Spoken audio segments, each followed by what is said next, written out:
रिज़्क़े हलाल दे मुझे ए मेरे किबरिया,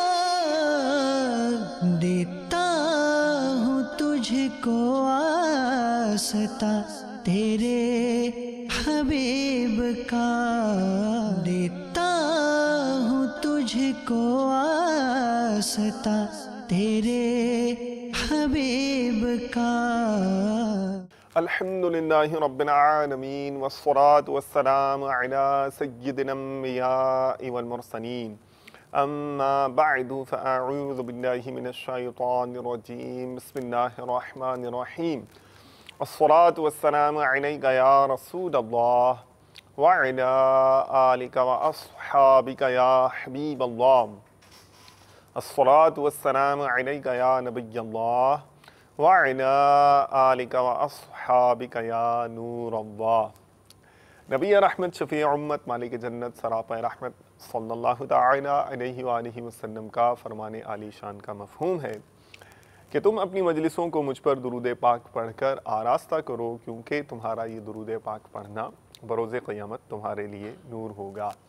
सल्लु अलल हबीब सल्लल्लाहु तआला अला मुहम्मद व अला आलिहि व अस्हाबिहि व बारक वसल्लम। एक बार फिर मदनी चैनल के तवील अरसे से चलने वाले सिलसिले अहकाम तिजारत का सिलसिला लेकर फिर हाजिर खिदमत है।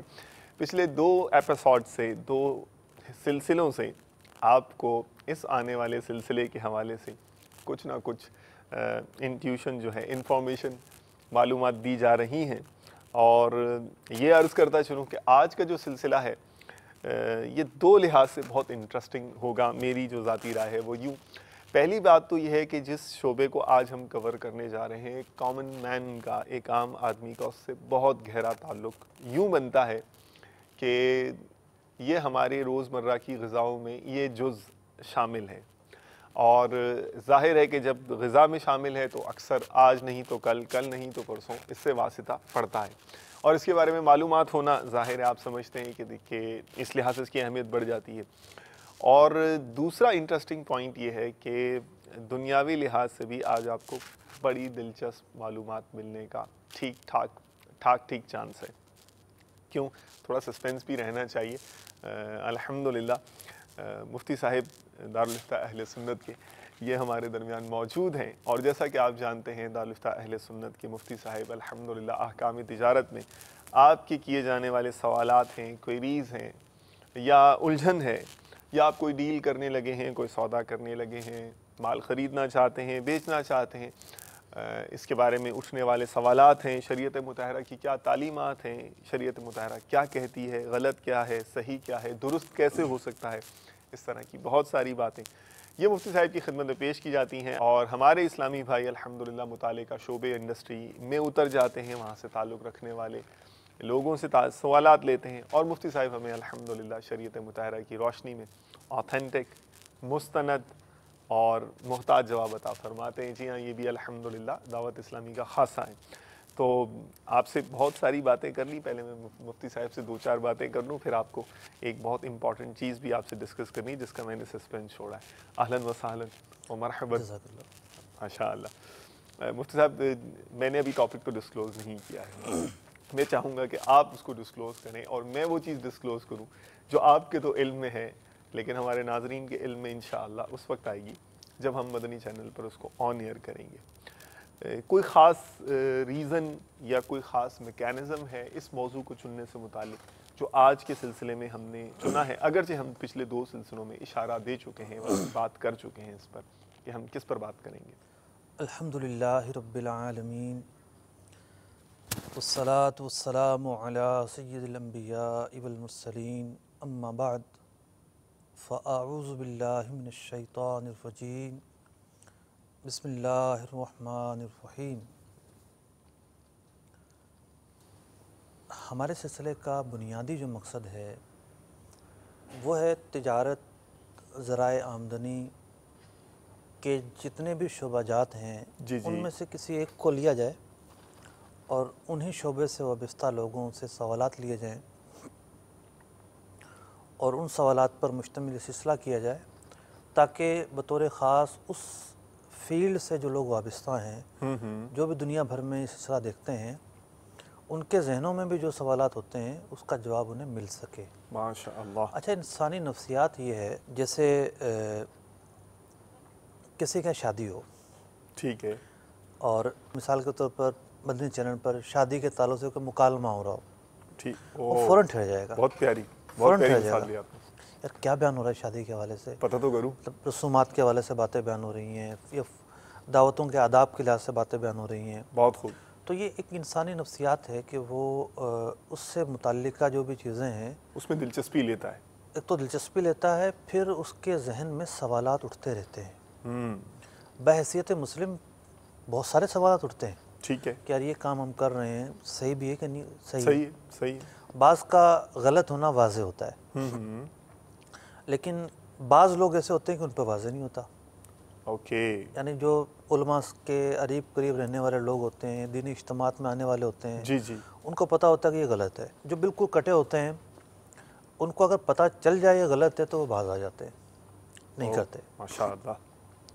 और जिनको पता है उनके लिए मज़ीद याद दहानी हो जाती है। और फिर बाज़ औक़ात जब कलाम होता है मुख्तलिफ़ शिकों पर कि इसके तो मुख्तलिफ़ पहलू हैं और इसका ये हुक्म और इसका ये हुक्म, तो ज़ाहिर बात है जो असल तो खैर ख्वाही है ना ये, जी जी, कि मुसलमानों के जो दीनी मसाइल हैं, दीनी उलझने हैं, हलाल व हराम के जो मसाइल हैं वो हल किए जाएँ। तो यूँ हमारी जो मदनी चैनल की मजलिस है इन सवालों के ताल्लुक़ से वो कोशिश करती रहती है। तो इस मरतबा उन्होंने गोश्त मार्केट का इंतखाब किया है। मरहबा। देखिए अब आपको आइडिया हो गया होगा कि कैसा टॉपिक है। अब शायद ही कोई शहर या गांव या देहात ऐसा हो, देहातों में तो खैर गोश्त मार्केट नहीं होती, गोश्त की दुकान भी नहीं होती, देहातों में नहीं होती। देहात के लोग जो है वो ज़्यादातर सब्ज़ी या मुर्गी पर गुजारा करते हैं, और शहर जाना होता है तो फिर गोश्त लेकर आते हैं। ओके, तो बड़ी तकरीब हो जाती है तो फिर काट भी लेते हैं, ठीक है, या 12-15 मेहमान आने तो फिर छोटा जानवर भी काट लेते हैं। ठीक। गांव में वैसे दुकानें नहीं होती, गोश्त की नहीं होती, जिस तरह और चीज़ों की दुकानें बहुत सारी नहीं होती। लेकिन गोश्त मार्केट से एक ठीक ठाक तबका वाबस्ता है। यस। तो इस सिलसिले में ख़ास तौर पर वो सवालात हैं जो ख़रीदारों से कम वाबस्ता हैं और इस मार्केट वालों से ज़्यादा वाबस्ता हैं। खूब। अच्छा, ये मार्केट भी जो है वो 3-4 हिस्सों में तकसीम है। एक वो लोग हैं कि जो जानवर लेकर बेचते हैं, ठीक है, यानी जो कस्साब हज़रात हैं इनको बेचते हैं, गोश्त फरोशों को बेचते हैं। तो अब वो जानवर की जो ख़रीदारी है वो एक डिफरेंट मौजू है, उसको तो हम फिर कभी बकराईद के मौके पर सही डिस्कस करेंगे। और वैसे भी शायद किया भी एक आदमी मरतबा, ताकि उस फिर एक कॉमन मसला हो जाएगा ना। जी तो मतलब कुर्बानी के लिए तो सारे मुसलमान जो भी मुतमव्वल होते हैं वो जानवर ख़रीदते हैं। अच्छा, दूसरा तबका है जो कमेले में बेच रहे हैं। जैसे बड़े शहरों में ये होता है कि छोटे जो गोश्त फरोश हैं ये ख़ुद जानवर नहीं काटते, ठीक, ये मनों के हिसाब से ख़रीदते हैं। ओके, जैसे आप जाएं यहाँ कंजुल ईमान की तरफ, पूरी मार्केट है, जी जी, कहीं और से कट कर आता है और यहाँ मंडी है। सही, छोटे दुकानदार यहाँ आकर मनों के हिसाब से ख़रीद कर लेके चले जाते हैं, अपने दुकानों में लटका लेते हैं। ठीक। तो दूसरा तबका वो हुआ कि जो जानवर ख़रीद कर कटवा कर छोटे कसाईयों को बेचते हैं या गोश्त फरोशों को होलसेलर होता बेचते है, हैं। रिटेलर को बेचता है, जी। Simply speaking. और तीसरे हो गए ये रिटेलर हो गए। तो यूँ मिले जुले सवालात हैं, लेकिन इससे पहले मेरे जहन में कुछ सवालात थे। अच्छा अच्छा, अल्लाह अल्लाह। कि बाज़ औक़ात ये होता है कि भाई ये काम हम कर रहे हैं, ये धोखा है या नहीं। यस। तो मैंने सोचा कि कुछ सवालों पर किसी माहिर की राय ली जाए।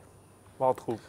तो हमारे अपना मजलिस के इस्लाम भाइयों ने मुतअद्दिद डॉक्टरों से राय ली, लेकिन जिनकी राय ज़्यादा माहिराना लगी माशाअल्लाह, तो वो अक्स बंद किया उस राय को, और अब आगे सस्पेंस आपके पास है। ठीक है, हाँ, दैट वाज द थिंग। यही मैं आपको जो है तो इस तरफ इशारा करना चाह रहा था। ये देखकर बहुत ज़्यादा मालूमात में इजाफा होगा। और मुफ्ती साहब ने जैसे कि फरमाया माहिराना राय है, और ज़ाहिर है बैकग्राउंड रिसर्च तो होती है, दारुल-इफ्ता अहले सुन्नत बहुत सारी डायनामिक्स जमा करता है, मार्केट के मैकेनिज़्म जमा करता है। जब भी किसी चीज़ के बारे में शरई हुक्म बयान करना होता है, बहुत सारी तहकीकात जमा कर फिर जवाब दिया जाता है। इससे आपको दारुल-इफ्ता अहले सुन्नत के काम करने के स्टाइल का अंदाज़ा भी होगा, एक झलक ये भी देखेंगे, और दुनियावी लिहाज से भी ऐसी मालूमात होंगी जो इंशाअल्लाह आपको डेली लाइफ में भी काम आएंगी, मज़ा देंगी। ज़रा देखते हैं कि डॉक्टर साहब क्या कह रहे हैं। सल्लु अलल हबीब सल्लल्लाहु तआला अला मुहम्मद व अला आलिहि व अस्हाबिहि व बारक वसल्लम। अस्सलामु अलैकुम डॉक्टर साहब। वालेकुम अस्सलाम। डॉक्टर साहब, ये बिला तमहीद में अर्ज़ करूँगा कि जो जानवर ज़बह किए जाते हैं और गोश्त खाया जाता है, इसमें उम्र का कोई सिनेरियो होता है? और ये जो हमारे यहाँ राइज है बिलउमूम के 2 दांत का और 2 साल का, तो इस बारे में आप क्या कहते हैं? जनाब, जो हमारे पास इस वक्त लॉ मौजूद है स्लाटर हाउस का, उसकी एक बुक आती है मिल्क इंस्पेक्शन। उस हिसाब से अगर हम इसको लेंगे तो 9 महीने से कम नहीं होना चाहिए। 9 महीने से ऊपर होगा तो वो स्लाटर कर सकते हैं, ज़बह कर सकते हैं और उसको इंसानी खुराक के लिए इस्तेमाल किया जा सकता है। जो बात आपने कही 2 साल या 2 दांत, वो एक मजहबी पॉइंट ऑफ व्यू है, मगर जब ऐसे आम दिनों में अगर माशरे की ज़रूरत है गोश्त की, तो 9 महीनों से ऊपर वाला जानवर उसको स्लाटर किया जा सकता है और वो इंसानी सेहत के लिए बेहतर होता है, उसका गोश्त इस्तेमाल किया जा सकता है। तो डॉक्टर साहब, अगर 9 महीने से पहले हमने ज़बह किया तो उसका गोश्त क्या नुकसानदेह कह सकते हैं? नुकसानदेह नहीं कह सकते, मगर कुछ लॉज हैं उसको हम वैसे नुकसानदेह नहीं है। उसको वीनिंग टाइम कम से कम 60 से 90 दिन वीनिंग टाइम कहते हैं, यानी दूध पिलाने का जो वालदा का टाइम है, उस अरसा है वो 90 दिन है। वैसे तो 60 दिन है, मगर 90 दिन तक उसको दे सकते हैं। अगर भैंसों में लेंगे तो 60 दिन है, अगर काऊ में चले जाएंगे तो 90 दिन, यानी 3 महीने तो ऐसे ही गुजर जाते हैं। 3 महीने के बाद जब वो प्रोटीन डाइट पे आता है तो वो गोश्त जो बनता है वो इंसानी सेहत के लिए फ़ायदेमंद होता है कि उसकी प्रोटीन लेवल, उसकी न्यूट्रिशनल लेवल अच्छी हो जाती है, जो कि इंसान को फ़ायदा दे सकती है। तो 9 महीने तक उसकी बॉडी में जो बिल्डिंग यूनिट्स बन जाते हैं वो उसके फ़ायदेमंद 9 महीने के बाद ही होता है। 9 महीने तक वो गोश्त जो है वो इतना सेहतमंद नहीं होता, नुकसान तो नहीं देता, मगर इंसानी सेहत के लिए इतना फ़ायदा नहीं होता उसका। माशाअल्लाह। डॉक्टर साहब, दूसरा सवाल हमारे सामने ये था पेश नज़र कि जानवरों में बीमारियां होती हैं, मुख्तलिफ़ नौइयत की बीमारियां होती हैं, और कुछ तो ऐसी होती हैं जो ज़ाहिरी एतबार से नज़र भी आ जाती हैं, कुछ नज़र नहीं आती लेकिन जानवरों में बहरहाल बीमारी होती है और उसके माहिरीन और पालने वाले जानते हैं। तो इस बारे में इरशाद फरमाइए कि जो जानवर बीमार है, आया उसकी तमाम बीमारियां गोश्त में मुंतकिल होती हैं और फिर खाने वालों को नुकसानदेह होती हैं या नहीं होती? जनाब, इस लिहाज से ये वैसे मुताला तो बहुत ही लंबा है, मगर मुख्तसरन मैं आपको बता दूं कि कुछ बीमारियां, इनको 2 हिस्सों में हम तब्दील करते हैं। एक बैक्टीरियल डिजीज़ होती है, एक वायरल डिजीज़ होती है। बैक्टीरियल डिजीज़ में भी कुछ ऐसे अमराज हैं जो कि जानवर के साथ लाहक होते हैं, मगर आम नेकेड आई से, यानी बग़ैर लेब के, वो समझ में नहीं आती हैं।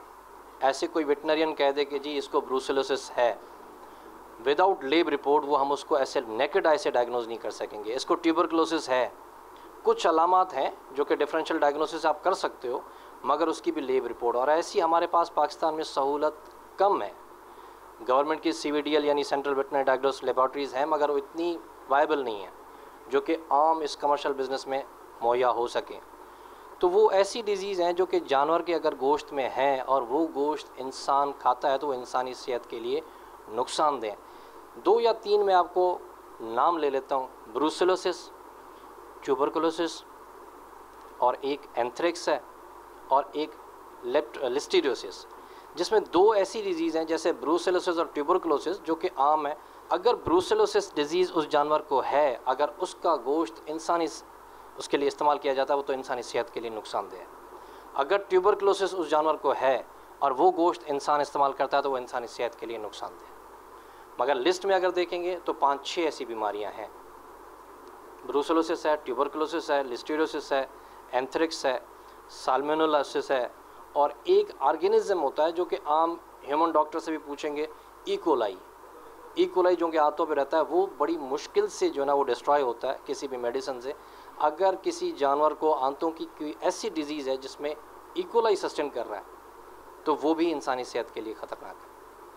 तो ऐसा हमारे पास, क्योंकि अगर आप इस बात को देखेंगे, मैं थोड़ा सा मज़हब की तरफ चला जाऊँ, ये अल्लाह की मेहरबानी है हमारे पास, हम मुसलमान हैं, वरना आप अगर इस माहौल में देखेंगे तो ये डिज़ीज़ तो लाहक होती ही है, मगर हमारा जो ज़बह करने का तरीका है, मगर जो हमारा कुकिंग स्टाइल है, उस कुकिंग स्टाइल में बहुत सी चीज़ें हो जाती हैं। मगर फिर भी एक डिज़ीज़ का नाम लूँगा जो कि कुकिंग स्टाइल हमारा जितना अच्छा है मगर फिर भी ख़त्म नहीं होता, वो ख़ास तौर पे ट्यूबरकुलोसिस और ब्रूसेलोसिस।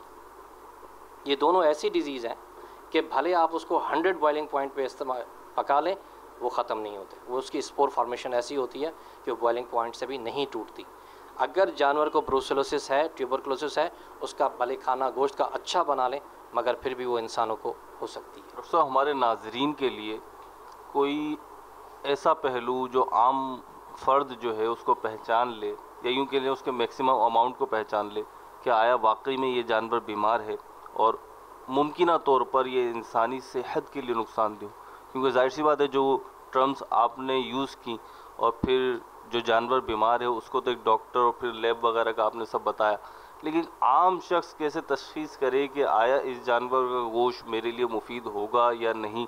अब वो बिल्कुल 100% तो श्योरली शायद नहीं कर सके, लेकिन कोई बड़े उसमें सिनेरियो में हम देखें तो वो कुछ तय कर ले कि जी ये मेरे लिए फ़ायदेमंद हो सकता है, ये नहीं हो सकता, ऐसा कुछ है?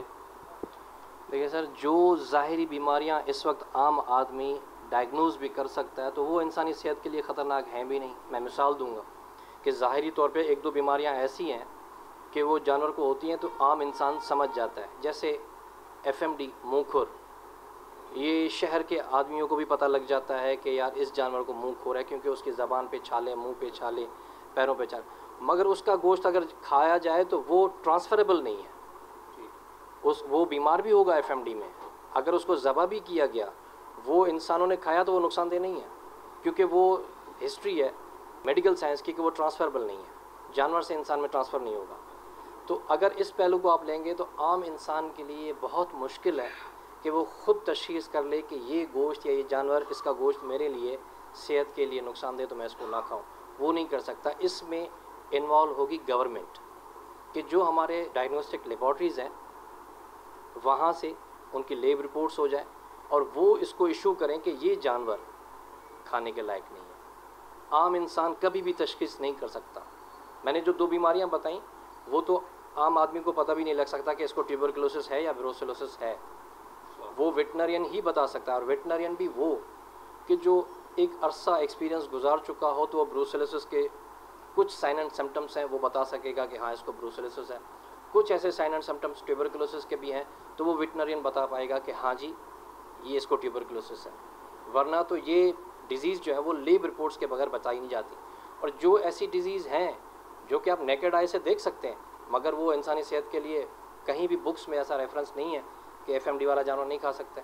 तिब्बी तौर पर या साइंसी तौर पे कोई मनफियत पाई जाती है या नहीं पाई जाती है? जो दीगर तरीके पाए जाते हैं उनमें और ज़बाह शरई में क्या फ़वाइद हैं, अगर कुछ बता सकें? जी, इस हवाले से हमारे बुक्स में स्लाटर के लिए 2-3 मेथड्स हैं जो कि आज वो राइज नहीं है। एक मेथड का मैं नाम बता दूं जो कि आज राइज नहीं है, उसको हमारी बुक्स में उसको झटका मेथड कहते हैं।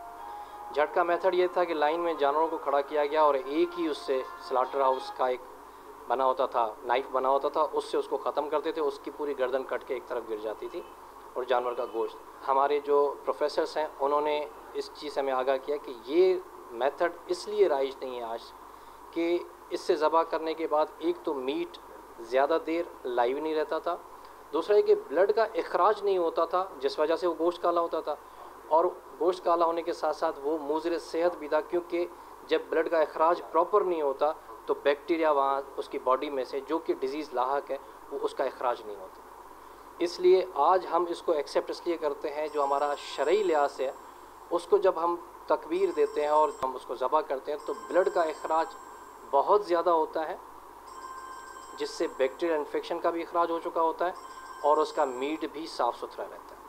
और इस लिहाज से अगर आप एक चीज़ और नोट करें कि हमारे पास हमारे कुछ सीनियर वेटनरियन यहाँ बैठे हुए हैं मेरे साथ, ये हमारी डिस्कशन बहुत लंबी चली कि हमारे पास कुछ सवालात आए कि एक डिज़ीज़ में एनिमल है वो रिकवर नहीं हो रहा और उसको लेकर गए मार्केट में खा भी लिया गया। बावजूद इसके कि हमने सारे बुक्स रेफ़र कर लिए, हमारे सीनियर डॉक्टर्स की स्टडी भी आ गई, फिर हम एक जगह आके पहुँचे कि जब उसको हमने शरई तरीके से हलाल किया और जब शहर से खून निकलता है वो गोश्त हमारे लिए पाक हो जाता है। और ऐसा प्रैक्टिकली हमने करके देखा। वो गोश्त हम अपने घरों में भी लेकर गए। जो जानवर को हम ट्रीटमेंट कर रहे थे रिकवर नहीं हुआ उस बीमारी से, मगर यहाँ ज़बा हुआ और हमने खाया, कुछ भी नहीं हुआ। आज आपके सामने सेहतमंद बैठे हुए हैं। मगर फिर भी इस चीज़ की कोई रिसर्च के हवाले से मैंने सिर्फ एक मेथड बता दिया आपको कि झटका मेथड जो है वो राइज नहीं है। उसकी मेन वजह ये थी कि उसका खून का अखराज नहीं होता था, और शरई लिहाज से जो किया जा रहा है उसका खून के अखराज की वजह से हो रहा है। अच्छा डॉक्टर साहब, जो गोश्त मतलब हम तक आम सारिफीन तक जानवर नहीं पहुँचते बल्कि उनका गोश्त पहुँचता है, चाहे छोटे जानवर चाहे बड़े जानवर हो, तो गोश्त को देखकर या गोश्त में हम क्या ऐसा देखें कि हम कह सकें तिब्बी तौर पे ये गोश्त ज़्यादा मुफीद है या ये नहीं है? यानी कुछ सिम्टम्स या कुछ निशानियाँ ऐसी हों कि गोश्त से पता चल जाए, क्या ऐसा मुमकिन है? जी ऐसा मुमकिन। देखिए, मैं बात करूँगा लाइव स्टॉक के हवाले से, जो बड़े जानवरों के हवाले से। ये रेड मीट कहलाता है दुनिया में। जहाँ भी यानी फेलो का आप मीट लेंगे तो इसको नाम दिया गया रेड मीट का। रेड मीट उसको नाम इसलिए दिया गया है कि ये जब इसको स्लॉटर करके इसके पीसेस बनाते हैं आप, तो गोश्त की रंगत जो है वो गुलाबी होती है, यानी लाल माइल, पूरा लाल भी नहीं होता, गुलाबी होता है। अगर आपको कहा जा रहा है कि ये गोश्त आज का है और उसकी रंगत ब्लैकिश हो चुकी है, ये अंडरस्टूड बात है कि वो गोश्त आपकी सेहत के लिए बेहतर नहीं है। रेड मीट को रेड होना चाहिए या गुलाबी होना चाहिए, पहला साइन ये है कि अगर वो गोश्त आपके सामने पड़ा हुआ है। देखिए, नेकेड आई से तो आपके पास ऑब्जर्वेशंस 2 से 3 हो सकती हैं। एक जो मैंने ये बुक्स के रेफरेंस से बताया कि रेड मीट यानी गुलाबी होना चाहिए या रेड होना चाहिए। दूसरा, उसमें से स्मेल नहीं आनी चाहिए। जब आप उसको ज़्यादा देर रखेंगे तो ब्लड जब ज़्यादा देर रखा जाता है और उसमें ब्लड है तो उसमें एक अजीब सी स्मेल पैदा हो जाती है, जिससे वो आप उसको इस्तेमाल नहीं कर सकते। एनिमल मेडिसिन होती है कि जब वो दी जाती हैं तो उसके बाद कुछ दिन तक गोश्त या दूध जो है उसका वो इस्तेमाल नहीं करना चाहिए, तो क्या ये वाकई में दुरुस्त बात है? और अगर ऐसा है तो ये जो कस्साब हजरात हैं इसमें क्या एहतियात करनी चाहिए उन्हें?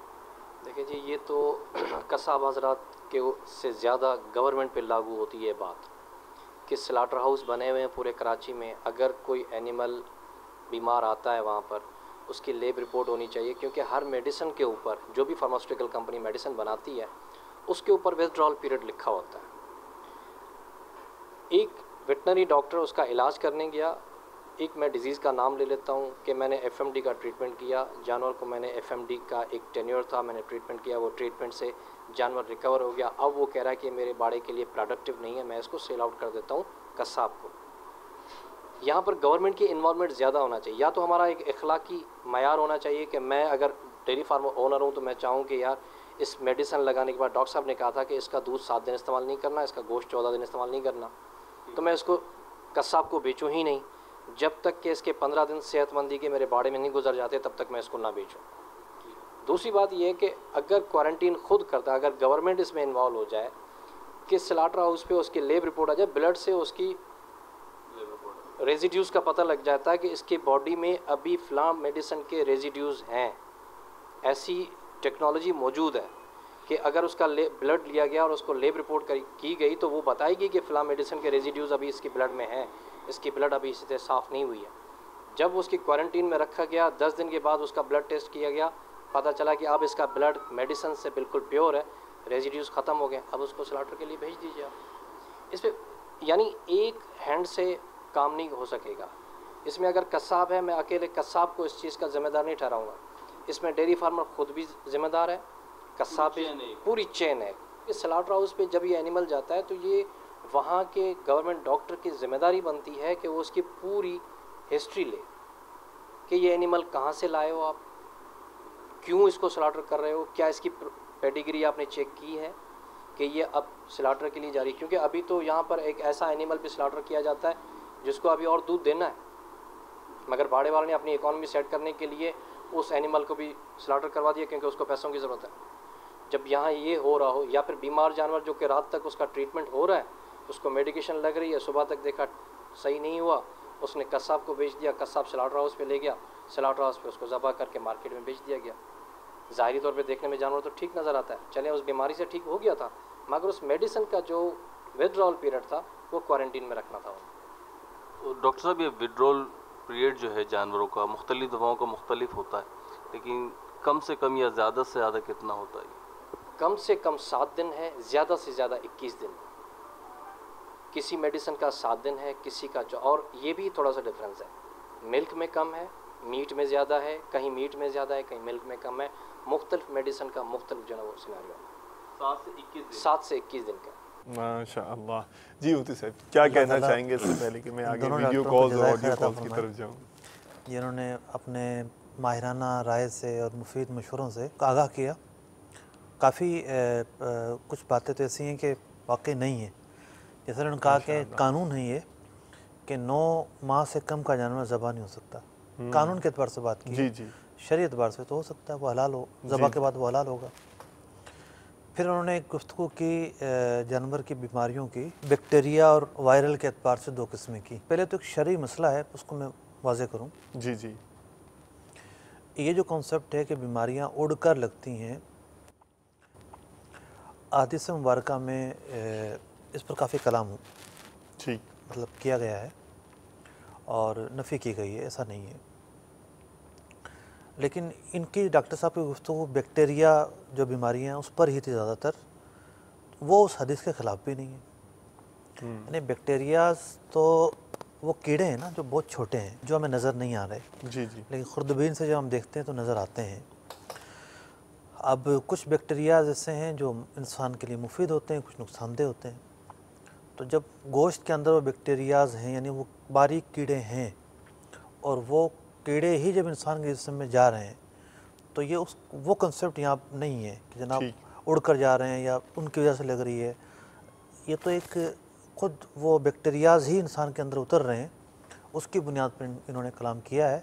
हाँ, वायरल पस मंज़र में अगर कोई कलाम होता तो फिर शायद कोई तहफ़्फ़ुज़ात भी होते। दूसरा, इन्होंने जो ज़बह शरी है उस पर कलाम किया।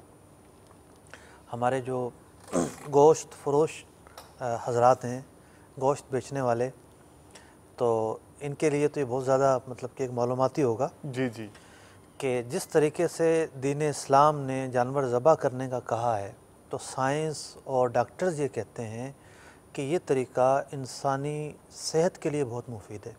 यानी जानवर ज़बह होने से इंसानी सेहत का क्या ताल्लुक़ है कि उस जानवर की जो फाजिल रतूबतें होती हैं, एक तो ये कि शेरक जब काटी जाती है, मिसाल के तौर पर इंसान जो है ना, वो अगर उसकी कलाई से भी काट दिया जाए कुछ हिस्सा, तो हलाक तो उसने फिर भी हो जाना है। या कोई भी और जानवर है, कहीं और से अगर उसको काटा जाए, लेकिन वहाँ से जो खून के इखराज का तनासुब होगा वो बहुत कम होगा। सही है, ठीक है, खून इतना कम हो जाएगा कि अब इंसान का दिल हरकत नहीं करेगा, लेकिन बॉडी जो है वो खून से खाली नहीं होगी। तो जब शेरक काटी जाती है और जो शरीयत ने तरीका बताया है वो तरीका अपनाया जाता है, तो फिर साइंस ये कहती है कि जो ख़राब चीज़ें हैं, खून है या रतूबतें हैं, उनका इखराज हो जाता है और वो जो नुकसानदेह पहलू हैं उससे इंसान बच जाता है। फिर उन्होंने ये भी कहा कि गोश्त जो बड़े जानवर का है ख़ास तौर पर, तो मुर्गी तो उसमें नहीं आती, रेड मीट में नहीं आती, तो गुलाबी माइल होता है वो। जी जी, तो ख़रीदते वक्त मतलब कि ग्राहक जो है वो इस बात को देख सकता है कि गुलाबी माइल गोश्त ख़रीदे या वो लाल हो। स्याह अगर माइल है वो, तो वो पुराना गोश्त है या फिर वो ख़राब है। फिर जो तीसरी बात उन्होंने की मेडिकल के इस्तेमाल के ताल्लुक़ से, तो बड़ी अच्छी बात थी कि जो गोश्त बेचने वाले हैं इन पर इसका क्या इल्ज़ाम होगा। मतलब जो जानवर बेच रहा है ना, ये तो इसको पता है कि इसने दवा इस्तेमाल करवाई है और उसकी क्या कैफियत है। तो मैंने शुरू में अर्ज़ किया था कि 3 से 4 कैटेगरी बनती है इस फील्ड की, जानवर बेचने वाले, फिर आगे आके गोश्त बेचने वाले। तो दयानत के ये मसाइल हैं। पता है कि एक चीज़ इंसानी सेहत के लिए नुकसानदेह है, वो दवाइयाँ इस्तेमाल कराई गई हैं कि जिन पर लिखा हुआ है कि इनको इस्तेमाल करवाने के बाद 7 दिन तक या इतने पीरियड तक इस जानवर का दूध इस्तेमाल नहीं करना, इस जानवर का जो है वो गोश्त इस्तेमाल नहीं करना। तो ज़ाहिर बात है ये इंसानी सेहत के लिए नुकसानदेह चीज़ें हैं, और शरीयत मुतहरा जो है वो इंसानी फ़वाइद को और उसके नुकसानात को हमेशा मद्देनज़र रखती है। हदीस मुबारक में इरशाद हुआ ला दरारा वला दिरारा, नुकसान देना शरीयत में नहीं है। यहाँ तक कि किताबों में लिखा हुआ है कि जादूगर जो बंदा जादू करता है तो हुकूमत वक्त उसके इस शर की वजह से उसको कत्ल कर सकती है। यानी कत्ल करना सबसे बड़ी सज़ा की जाती है कि वो बाज नहीं आता तो हुकूमत को ये इख्तियार है, इस्लामी हुकूमत को, सही, कि वो उसको कत्ल कर सकती है, फांसी दिलवा सकती है, जो भी शरई तरीका होता है कत्ल का वो कर सकती है। तो क्यों कि नुकसान पहुंचाता है वो, उसके वजह से इज़ा पहुंचती है। तो इस तरह जो भी मामलात ऐसे होते हैं, कोई एक समझ गया डॉक्टरों ने कहा है और हमारी तो चीज़ हम जैसे चाहें बेचें, सही नहीं, निज़ाम ऐसे नहीं चलता। निज़ाम जो है वो उसूल व ज़वाबित की तरह चलता है। तो अब कोई ये सोचे कि ये तो कहने की बातें, कौन अमल करता है और कहाँ करता है, ठीक है हमारे यहाँ ऐसा है लेकिन और मुल्कों में ऐसा नहीं है। अमारात के अंदर मुझे एक इस्लाम में लेकर गए स्लाटर हाउस में, बड़े जानवर वहाँ पर करते थे, ठीक है। तो उस स्लाटर हाउस का उसूल ये है, और जितने भी पूरे कंट्री में फैले हुए हैं वहाँ पर, कि जानवर छोड़ना पड़ेगा आपको। ओके। वो उसको 1 या 2 रात रखते हैं। अच्छा, लाइव रहेगा वहाँ, जिंदा रहेगा वहाँ पर, ठीक है। वो वहाँ रखेंगे, डॉक्टर उसको फिजिकली चेक करेगा, मुमकिन है कि वो लैब भी करते हों, मुझे उसका तो उस वक्त किसी ने नहीं बताया। जानवर कटवाना है तो 2 दिन पहले छोड़ना पड़ेगा। वो पर्ची देंगे कि इस टाइम आकर गोश्त ले जाएं, या इस टाइम आ जाए, इस टाइम ये ज़बह होगा। खुद खड़ा होना चाहते हैं तो खुद खड़े हो जाएं। तो छोटा जानवर तो वो बड़े आराम से ज़बह हो जाता है, सही, लेकिन बड़ा जानवर जो है बड़े टेक्निकल अंदाज से ज़बह होता है वहाँ पे। अच्छा अच्छा, मतलब एक उसकी ट्राली होती है, उसमें उसको चढ़ा देते हैं, वो आगे जाके एक जंगला आता है, उसमें लेट जाता है, मतलब उसमें जंगले में फंस जाता है वो, सही, फिर वो जंगला उल्टा हो जाता है, ठीक, उल्टा हो जाता है, ज़बह हाथ से किया जाता है, जी जी, लेकिन ऐसे तरीके से कि काम जल्दी हो जाए। सही, वो धक्का देना और वो उखाड़ना, पिछाड़ना और ये सब चीज़ें नहीं होती। तो कहने की बात ये है कि जो अज़्म होता है ना, और विल जो होती है वो काम करवाती है, अमल का रास्ता दे देती, ठीक है ना। या कानून बनाकर छोड़ दिया, और वो जो राशि जो अफसर हैं, कमेले के डॉक्टर जो है ना, सरेआम रिश्वतें लेकर तो काम करवा रहे होते हैं। तो अब क्या है कि इनके ऊपर कोई पूछने वाला नहीं है, कोई निज़ाम बना कर छोड़ दिया, कोई अमल करवाने वाला नहीं है। तो जिन मुल्कों में अमल करवाया जाता है तो वो उसके फ़वाइद भी उठाते हैं। तो खैर ये वो बातें थीं कि जो इस फील्ड के ताल्लुक से थीं। बहुत, हाँ अल्हम्दुलिल्लाह, बुनियादी बातें हमारे नाजरीन को बहुत सारी मालूम हो गई होंगी। मैं चाहूँगा अगर आप इजाज़त दें 2 वीडियो सवालात शामिल करें और उसके बाद फिर हम सिलसिले को आगे बढ़ाएं, और ये बैकग्राउंड इन्फॉर्मेशन भी इंशाअल्लाह आगे आने वाले आंसर्स को समझने में मदद देगी। जी, 2 सवालात हम शामिल करते हैं। सल्लु अलल हबीब सल्लल्लाहु तआला अला मुहम्मद व अला आलिहि व अस्हाबिहि व बारक वसल्लम। अस्सलाम वालेकुम। वालेकुम अस्सलाम व रहमतुल्लाहि व बरकातुहू। मेरा नाम मोहम्मद अबरार कुरैशी है। ये हड्डियाँ जो फ़रोख्त होती हैं, सींग, खुर जो ज़ाया होने दी, इनकी खरीदो फ़रोख्त करना कैसा है? जी, सींग, खुर, हड्डियाँ, इनकी ख़रीदो फ़रोख्त करना, देखिए सींग, खुर, हड्डियाँ जो हैं ये काबिल फ़रोख्त चीज़ें हैं। जो भी चीज़ काबिल फ़रोख्त होती है वो माल कहलाती है, ठीक, और जिससे फ़ायदा उठाना जायज़ है वो मुतकव्वम कहलाती है। तो ये माल मुतकव्वम है, माशाअल्लाह। तो इन हड्डियों से, सींगों से फ़वाइद उठाए जाते हैं। भाई बाज़ औक़ात बर्तन बनाए जाते हैं, बाज़ औक़ात पीस कर जो है वो मुख्तलिफ़ चीज़ों में इस्तेमाल किया जाता है। और फिर ये तो वो हड्डियाँ हैं उस जानवर की जो हलाल है, और फिर जो हलाल किया गया है, ठीक है, जो हलाल जिसको ज़िबाई शरई से जी किया गया है, जी जी, तो बिलाशुबा ये बेची जा सकती हैं। माशाअल्लाह। तो इसका मतलब यानी उस सबको, यानी जो हराम जानवर की हड्डियां हैं या जिसको ज़िबाई शरई जिसके साथ नहीं किया गया, उसके लिए मसाइल कुछ डिफरेंट होंगे।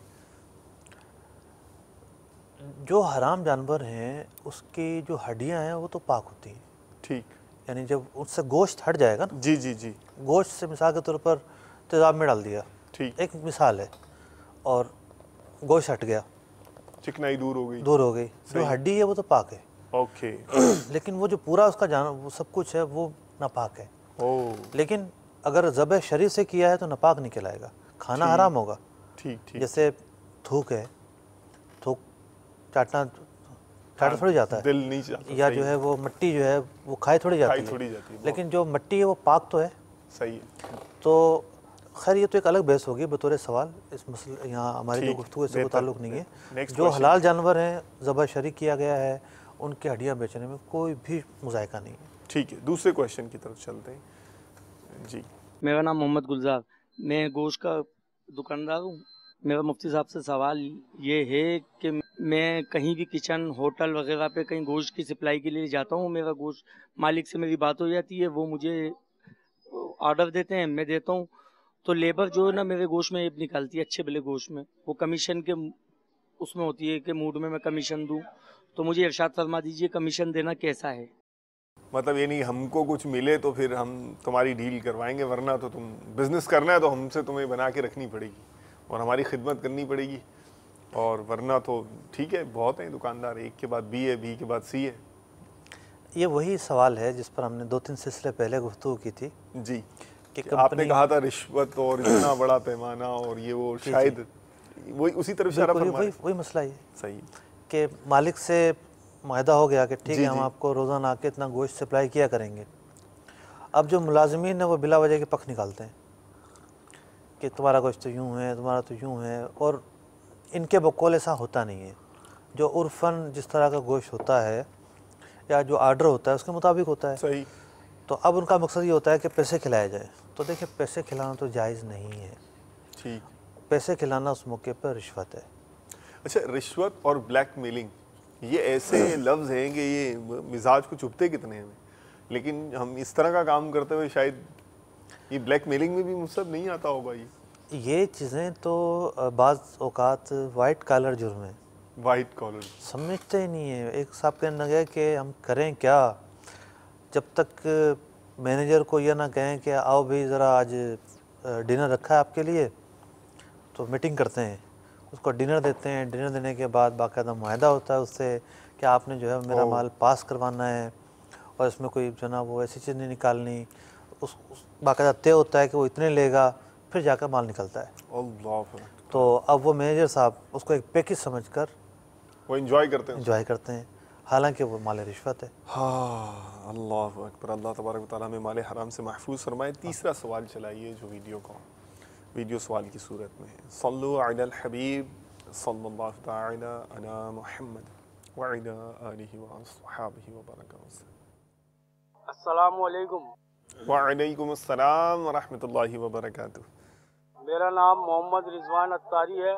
मेरा अकाम तिजारत में सवाल ये है कि कमेले में जिंदे माल का मसाले का सौदा हो जाता है, मसाले से मुराद सिरी, पाए, कलेजी, ओजली वगैरह, तो ये करना ऐसा जायज़ है? मेरे लिए दो नई मालूमात थी इसके अंदर, एक तो मसाले की टर्म और दूसरा ये कि ये भी फिनोमिना है, ज़ाहिर है ये भी एक अमल है कि जिंदा जानवर की ही सींग, जिंदा जानवर की ही खाल, सिरी, पाए, कलेजी। क्या फरमाते हैं मुफ्ती साहब? पुराने ज़माने में ये होता था कि जब कोई जानवर उम्मीद से होता था, जी, हमल से, तो उसको माँ के पेट में ही बेच दिया जाता था। तो उस पर जो है वो हदीस मुबारका में मना वारिद हुई और फुक़हा ने उस सूरत को बेमादूम करार दिया। अब कोई सोचेगा कि यार मादूम कैसे, जानवर में कलेजी ना हो, ये चीज़ ना हो, तो चले मादूम कोई ना भी माने, सूरतें बन जाती हैं।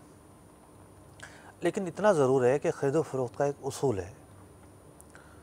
उसूल ये कि सौदा हुआ और वो चीज़ इस तरह हो, ये उठा के दे दी, स्पेसिफिक हो, मक़दूर तस्लीम हो, ठीक है, काबिल सुपुर्द होना उसका मुमकिन हो, काबिल सुपुर्द होना मुमकिन, काबिल सुपुर्द होना, मक़दूर तस्लीम होना, उसकी डिलीवरी सौदा होते ही मुमकिन होना, पॉसिबल हो, ठीक है। तो जिन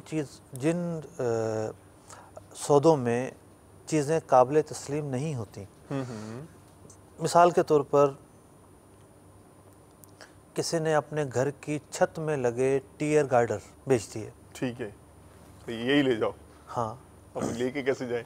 तो वो तो घर छत बनी हुई है और छत के ऊपर भी एक मकान बना हुआ है। सही है? तो नज़र तो आ रहे हैं। जिस तरह कोई कहेगा चलो अभी सिरी पाया जो हैं ये तो नज़र आ रहे हैं, बकरे में फिट हैं, कलेजी अंदर है ना, वो हमें नज़र नहीं आ रही। सही। तो फुका ने जो है ना ये मिसालें लिखी हुई किताबों के अंदर, किसी ने जो है वो गार्डर और टीयर जो है ये बेच दी है, तो ये चूँकि मकदूर तस्लीम नहीं है तो इसलिए ये बे फासिद होगी। ठीक, ऐसी भी करना जायज़ नहीं है। हाँ, ये है कि उनसे ये कह लें कि भाई देखो ये सिरी पाए आप हमें बेचिएगा। सही। कितने के दोगे? इतने के दोगे? अच्छा हम आ जाएंगे। तो एक जो एक सौदे से पहले बातचीत होती है ना, जिसको बारगेनिंग की बातचीत कहते हैं, उस तरह की एक बातचीत कर ले, फिर जब आए तो सौदा कर ले। ठीक, यानी एक्चुअल सौदा उस वक्त हो जब अब असल मौका है। इसकी कुछ अलामात होंगी, मिसाल के तौर पर ठीक है, ये नहीं आए, उन्होंने किसी और को बेच दिया, ओह बिल्कुल वो बेच सकता हो क्योंकि आपका सौदा तो हुआ ही नहीं था। सही है।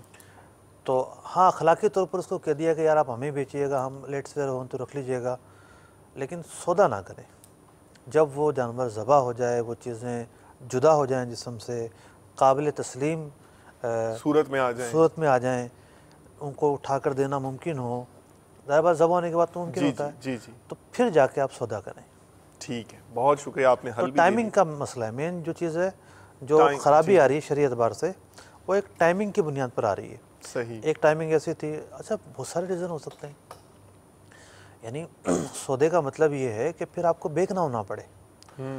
वो जानवर जो है वो किसी वजह से नहीं कट सका, ठीक है, मर गया, कट नहीं सका, मर गया, चोरी या हो गया, पता चला कि अभी उसकी कैफियत ज़रा ऐसे नहीं है, उछल कूद रहा है, थोड़ा सा इसको ठंडा किया जाए, देर हो गई, मार्केट निकल गई इनकी, उन्होंने सोचा हम कल ज़बा करेंगे। ठीक। तो यूँ 100 अवारिज़ात हैं जो एक अकली तौर पर भी समझ में आ रहे हैं, और यही वो बुनियादें हैं शरीयत मुताहरा ने जिनको मद्देनज़र रखते हुए फ़ुक़हा कराम ने इल्ल व असबाब बयान करते हुए उनको बयान किया।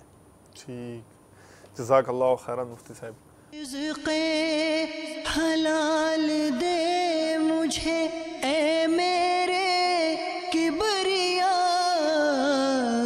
देता हूँ तुझको आस्ता तेरे हबीब का, देता हूँ तुझको आस्ता तेरे हबीब का।